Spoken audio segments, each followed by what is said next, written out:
You are listening to Feed 44, the official podcast channel of the Center for a Stateless Society. C4SS is an anarchist think tank and media center.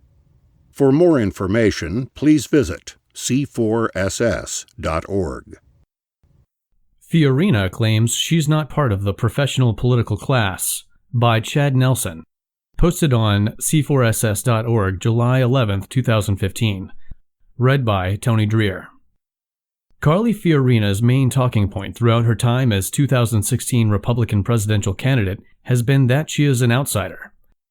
Posturing herself as Hillary Clinton's real challenger, Fiorina takes every opportunity to accuse Clinton of being a career politician.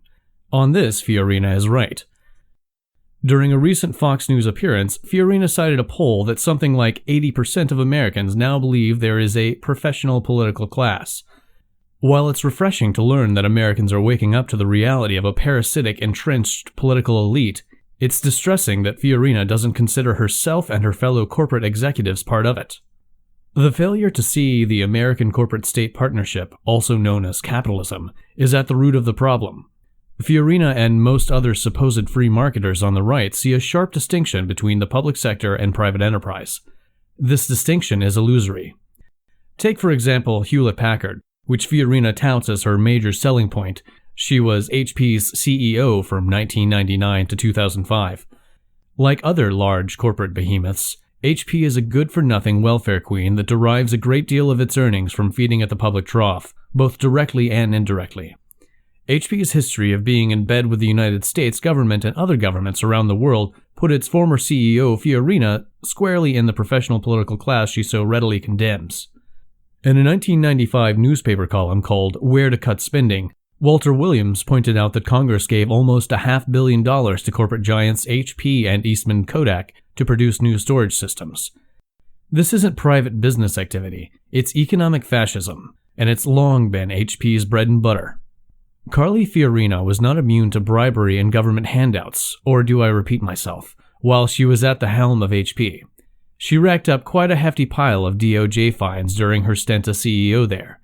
And for a job that Fiorina makes the focal point of her resume, she doesn't appear to have been very successful at playing the state corporate back-scratching game. She was ultimately fired from her post, losing 28,000 jobs after engineering HP's merger with Compaq.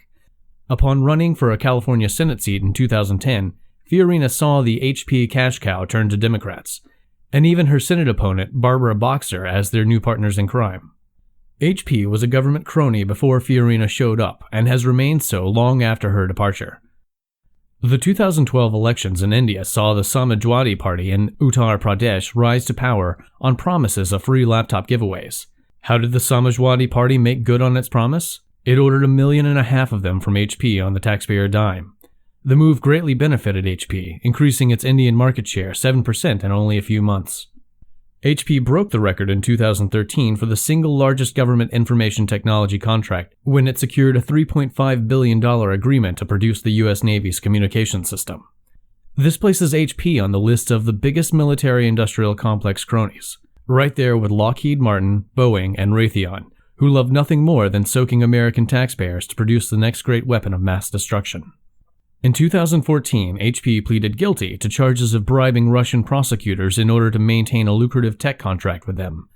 For this, the SEC fined HP $58.7 million. The Russian bribery was part of a larger HP scandal, in which HP paid out $108 million in fines for committing other acts of bribery in countries such as Mexico and Poland. All this makes one wonder if HP has any legitimately derived business whatsoever. The answer may well be no.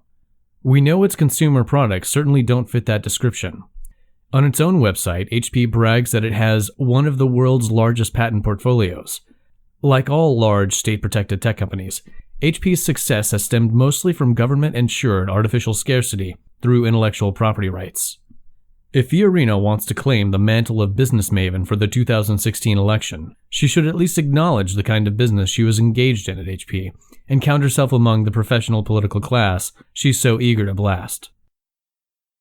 You've been listening to Feed 44, the official podcast channel of the Center for a Stateless Society. C4SS is an anarchist think tank and media center. For more information, please visit c4ss.org.